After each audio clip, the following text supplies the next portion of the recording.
Welcome to carving art. So carving ఆర్ట్లో ఈరోజు క్యారెట్తో అంటే ఫుల్ ఫ్లేజ్గా మనకు ఒక జింజర్ ఫ్లవర్లా వస్తుంది. ఇది అంటే అల్లం చెట్టుకి మనకి ఎండింగ్లో ఎక్కువ రోజులు ఉంటే మధ్యలోంచి కాడ వచ్చేసి దానికి ఒక ఫ్లవర్ అవుతుందన్నమాట. సో అలాంటి ఒక ఫ్లవర్ తయారు చేసుకుందాం.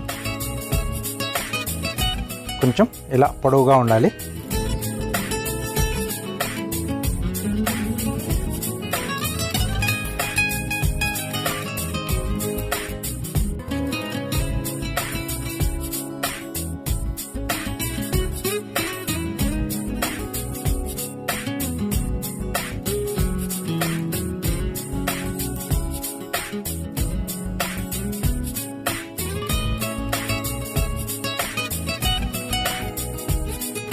ఓకే, సో ఫస్ట్ ఇలా బేస్ తీసేసుకోవాలి. ఆ తర్వాత వాటిపైన ఒక పల్చటి లేయర్ ఇక్కడ వరకు ఓపెన్ చేసి అలా వదిలేసేయాలి. అలా అన్ని పెటల్స్ కూడా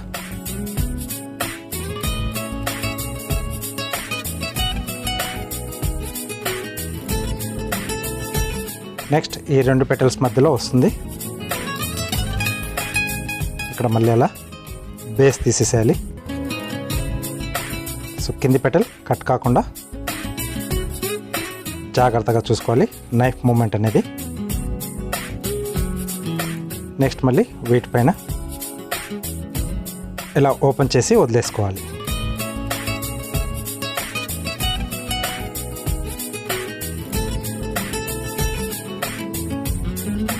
ఓకే, సో ఇది మ్యాక్సిమం ఎంత పలచగా చేయగలిగితే అంత పలచగా. నెక్స్ట్ మళ్ళీ ఈ రెండింటి మధ్యలో అంటే ఫస్ట్ లేయర్ ఎలా ఉందో సేమ్ అలాగే వస్తుంది.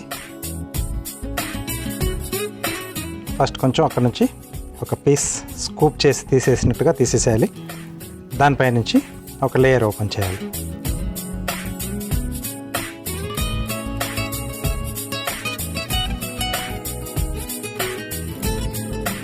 ఓకే, సో ఇలా అప్ టు సైజుని బట్టి ఎండ్ వరకు తీసేసుకోవాలన్నమాట. ఆ తర్వాత చల్లటి నీళ్ళల్లో వేస్తే అవన్నీ కూడా మంచి బెండ్ అవుతాయి. లుక్ అనేది అప్పుడు ఇంకొంచెం డిఫరెంట్గా వస్తుంది అనమాట మనకి. సో కార్వింగ్ చేసేటప్పుడు ఎప్పుడైనా కూడా కంపల్సరీగా ఒక చిన్న బౌల్లో నీళ్ళు పెట్టుకుంటే చాలా మంచిది. రిజల్ట్ అనేది మనకు ఇంకొంచెం బాగా వస్తుంది. నెక్స్ట్ మళ్ళీ ఇలా మధ్యలో కొంచెం ఓపిక కావాలి ఇలాంటి కార్వింగ్స్ అవి చేసుకునేప్పుడు.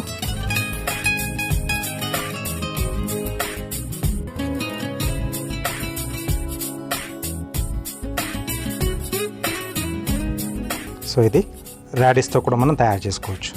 డిఫరెంట్ కలర్స్లో కావాలనుకుంటే రాడిస్తో అడ్వాంటేజ్ ఏంటంటే ఆ తర్వాత మళ్ళీ మనం కలరింగ్ చేసుకోవచ్చు ఫుడ్ కలర్స్ అప్లై చేసి.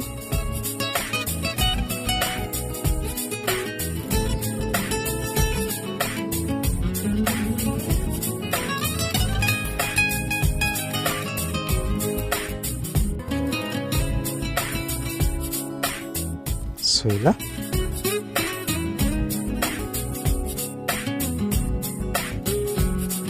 సో లాస్ట్ రో తీస్తున్నాను. ఎండింగ్లో చిన్న బర్డ్ లాగా వదిలేసాను మనం.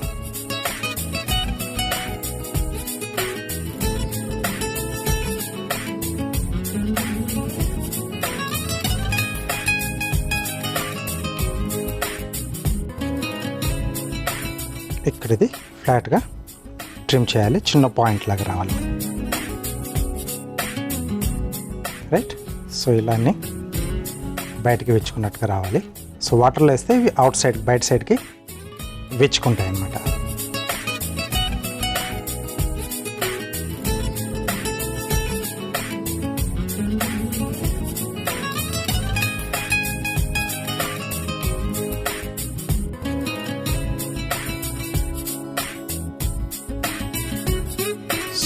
ఆ plate కార్నర్స్లో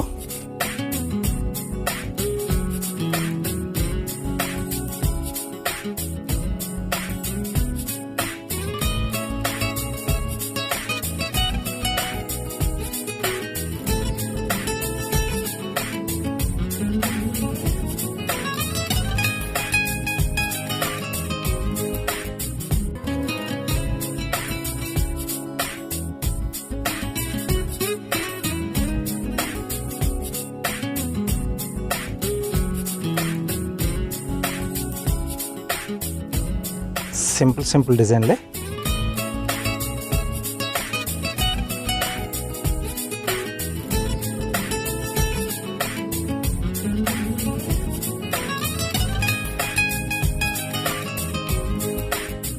okay, so ginger flower ready అయిపోయింది.